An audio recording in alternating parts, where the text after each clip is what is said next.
सभी मित्रों को मेरा नमस्कार। दोस्तों, आज हम जॉब में ट्रांसफ़र की बात करते हैं।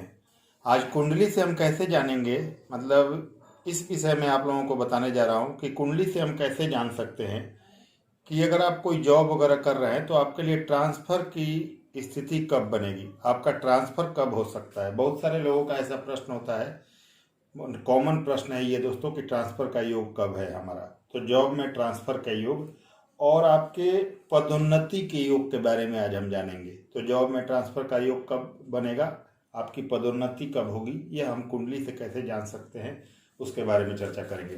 दोस्तों, ये मैंने मिथुन लग्न की कुंडली बनाई है। इससे कोई मतलब नहीं है किसी भी लग्न की कुंडली हो, मैं जो चीज़ें बता रहा हूँ उसे सिर्फ ध्यान दीजिएगा, आपको पता चल जाएगा ट्रांसफ़र का योग कब बनता है। कोई भी व्यक्ति जब नौकरी करता है तो उसका स्थानांतरण होना बहुत स्वाभाविक सी बात है। कई बार इच्छा से भी और कई बार बिना इच्छा के भी ट्रांसफर होता है, और कई बार आपका ट्रांसफर पदोन्नति के साथ भी यानी प्रमोशन के साथ भी होता है। तो आइए स्थानांतरण का नियम सबसे पहले समझते हैं। दोस्तों, नियम समझते हैं। कुंडली का केंद्र भाव यानी कि पहला, चौथा, सातवां और 10वां, ये पहला, चौथा, सातवां और 10वां ये चारों केंद्र के भाव होते हैं। तो गोचर में जब भी यह भाव पीड़ित हो जाए, यानी कि आपकी कुंडली के जो स्थिति है उसमें बदलाव आए गोचर में, यानी मान लीजिए कि यहाँ पर कोई दुर्योग बन जाए चारों भाव में, या मारक ग्रह बैठते हैं गोचर के अनुसार, गोचर में जो राशि परिवर्तन हो रहा है उसे आप जब अपने लग्न कुंडली पर अप्लाई करेंगे, कुंडली का मारक ग्रह बैठ गया, कोई दुर्योग बनाकर इन भावों में कोई ग्रह कोई बैठ गए, तो उस स्थिति में यानी कि प्रथम, चौथा, सातवां और 10वां या चारों भाव जब भी एक्टिव होगा गोचर के अनुसार, तो आपके ट्रांसफर या स्थानांतरण का योग बनता है। पहला नियम है। दूसरा नियम समझिए, चतुर्थ भाव के स्वामी, यानी मान लीजिए इस कुंडली को ही ले लेते हैं, तो इस कुंडली में चतुर्थ भाव के स्वामी कन्या लग्न आ रहा है तो बुध होंगे। तो आपके दूसरे नियम के बारे में बात करें तो कुंडली के चतुर्थ भाव के स्वामी की दशा में या चतुर्थ भाव से संबंधित ग्रहों की दशाओं में तबादला होता है, यानी कि बुध की दशा चलेगी, अंतरदशा, दशा कुछ भी चले तो यहाँ ट्रांसफर का प्रबल योग बनता है। लेकिन अगर बुध की दशा न हो और मान लीजिए कोई ग्रह यहाँ बैठा है या कहीं से इस भाव को देख रहा है तो उसका भी संबंध इस भाव से बना, तो या तो बुध की दशा में या जो ग्रह यहाँ बैठा है या जिसकी दृष्टि पड़ रही है उसकी दशा और अंतरदशा में ट्रांसफर का या स्थानांतरण का योग बनता है। अब देखिए तीसरा नियम समझिए, यदि लग्नेश की, दशमेश की या उच्च ग्रह की दशा चल रही हो तब भी आपका ट्रांसफर का योग होता है, और वह ट्रांसफर आपके मन लायक होता है। लग्न के स्वामी की, दशम भाव के स्वामी की या उच्च के ग्रह की, जो आपकी कुंडली में योग कारक होकर उच्च का है, उसकी दशा या अंतरदशा चल रही हो तब भी यह ट्रांसफर का योग बनाता है और आपके मन लायक ट्रांसफर का योग बनाता है।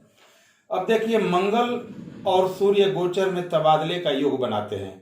यदि मंगल या सूर्य कुंडली के दशम भाव या प्रथम भाव से गोचर में परिभ्रमण करे तो स्थानांतरण होता है। ध्यान दीजिएगा, मंगल और सूर्य की बात कर रहा हूं, तो मंगल व सूर्य का गोचर भी तबादले का योग बनाता है। यदि मंगल या सूर्य कुंडली के दशम भाव या प्रथम भाव पर से गोचर करें तब भी आपके ट्रांसफर का योग बनता है। अब देखिए, में चौथा भाव अगर प्रभावित हो, आपका फोर्थ हाउस प्रभावित हो, महादशा अंतरदशा में आ जाए तब भी, या चौथे का स्वामी जब दशम में गोचर करेगा तो भी आपके लिए स्थानांतरण का योग बनता है। अब देखिए, सूर्य तथा चंद्रमा को राजा या प्रशासन से संबंध रखने वाला माना जाता है। उनकी दशा और अंतर में इनकी स्थिति के अनुसार पसंद या नापसंद के रूप में आपका ट्रांसफर होता है।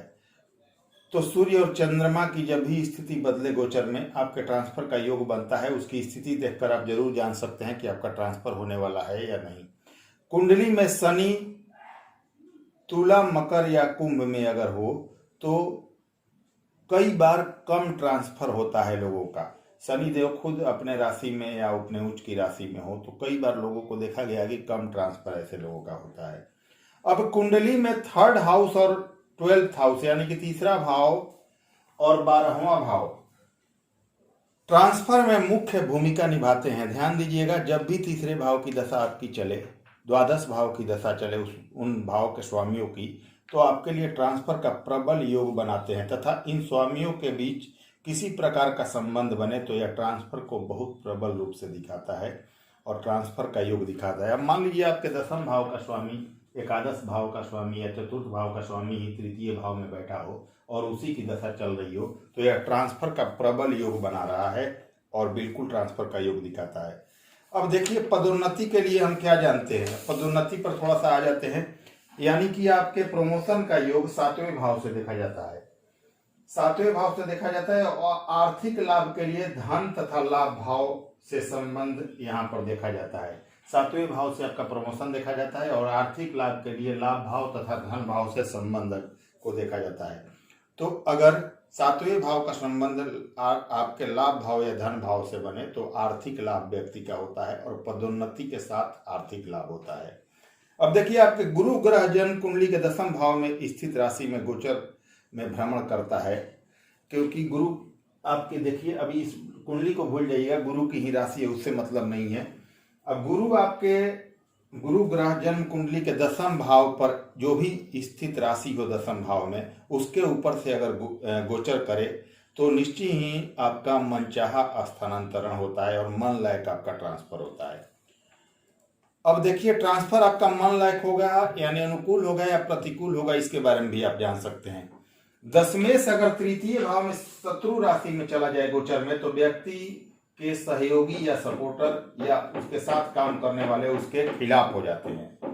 यदि सूर्य नीच का होकर केंद्र या त्रिकोण में स्थित हो जाए तथा अशुभ ग्रहों से दृष्ट हो, तो उस व्यक्ति का ट्रांसफर अपने मनचाहा स्थान पर नहीं बल्कि ऐसे स्थान पर होता है जो उसे पसंद ना हो। अब देखिए पदोन्नति के लिए 7वें भाव, धन भाव और लाभ भाव से संबंध को देखा जाता है। तो पदोन्नति के लिए 7वें भाव, धन भाव और लाभ भाव से संबंध बनाए तो पदोन्नति या प्रमोशन का योग बनता है। अब देखिए जो ग्रह शुभ होकर कमजोर हैं उन्हें बलवान बनाकर, और जो अशुभ ग्रह और जो आपकी कुंडली के अशुभ ग्रह हैं उन्हें शांत करके इस तरह के समस्याओं से आप छुटकारा ले सकते हैं और अपनी स्थिति मजबूत कर सकते हैं ट्रांसफर और प्रमोशन के लिए।